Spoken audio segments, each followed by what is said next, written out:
Alright, how's it going, guys? Today we're going to be upgrading suspension on the 135i. As we can see, 135i. Suspension we're going to be upgrading is going to be basically some goodies in the back. I'll let you guys know so far what we got. So far we got this brace, full SPL arms. You can see this arm, the camber arms, all the other arms, whatever. Now the only thing I'm missing is this one right here. We can actually see we're missing this one right here. It's really flimsy. And the other thing is this bushing right here. It's like rubber. I did upgrade this one right here to the more upgraded reinforced one, whatever.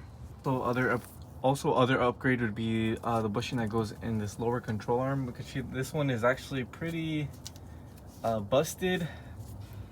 I don't feel no play, but I think it would be a good time to replace it, I guess.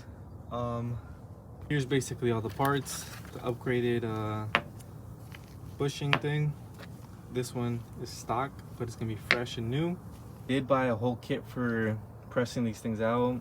It was, you know, about like 200 bucks. I think I'm gonna use it pretty frequently, I guess, so it was worth the money. As for the lower control arm bushing, which is this one right here, I wanted to upgrade it because this just seems like regular rubber. I wanted to upgrade it to something maybe from, you know, PowerFlex, which I think it might be this one, but they're kind of complicated in how they name the things. Like, for example, this one says rear lower lateral arm, two in the pack, you know, from arm to chassis. But when I look at it, it kind of looks like the same size, so we're going to have to test it out. I think I got it. I also ordered all these other ones because I thought they could have been it. And this is for the struts in the back. Like, instead of having some flimsy stuff, this is a bit more reinforced. And same thing with this. Like I said, I thought this was it, but I guess it's for the M3, which comes with this metal case. As we can see, it's basically the same size, but I'm not sure if I would be able to use the M3 bushing kit. But you can see it says rear lower lateral arm, inner bushing. I think it's the same thing as this, except for this says for 1 series and 3 series. This one just says for M3. So I think it might change, so I think we're gonna stick with just this one. Other than that, we got, you know, new bolts for the lower control arm. And last but not least, the RevShift reinforced billet arms that we're going to be replacing for those flimsy stamped steel ones.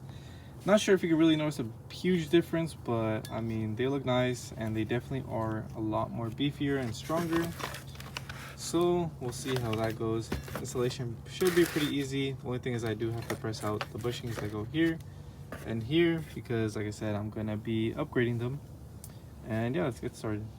All right, so I took off this first bolt right here just to show you guys the difference between bushings. This one is upgraded already. This one is still OEM. It's just rubber. There's not really much play in it, but the thing compared to this one is you can see it has all this movement like this, you know, side to side, but it's solid, so it gives a lot more movement, so a lot less deflection compared to these rubber bushings. So we're gonna remove this arm right here and press out that bushing and put this arm instead, which is a lot more beefy. As we can see, it's solid compared to basically this sheet metal right here. All right, just so y'all can see the difference, look at this. This thing is like sheet metal. It's real thin. I think it's actually even bent right here, but compared to this right here, look how thick it is. A lot more thicker. Even the edges are thicker. The whole body is just thicker. So great upgrade. Just gonna press this bushing out and we're gonna install the new one in there. All right, so after using the pressing tool, we finally got the bushing out. Just gonna undo it, but we can see the bushing is literally in there. It's pretty nice, this little view thing, because you can see it coming in or coming out pretty smoothly. In case like it was coming out bad, you might be able to see it. But yeah, there it is. Let's take this out. Actually, let's undo this first. This thing, I've used this thing probably like 1 time, so I'm still kind of getting used to it, but for the most part, it's pretty And sure enough, here it is. Looks like it cracked a little bit or something, but there it is. Pretty crusty, but wasn't in too bad of shape. Didn't have too much play. It's just rubber. But yeah, now we're just gonna press in one of the new ones. Got our nice little hole, nice and clean, ready to go. Put the new one in there, and then we'll put the arm back in, and we'll be good to go.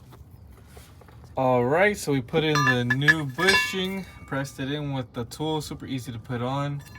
Now we can put in our upgraded trailing arm, I think this thing's called, and it is directional. You can see this side says out, so it needs to go like this, because if it does not go like that, this U right here will bind on the subframe if you put it the opposite way, which would be this way actually.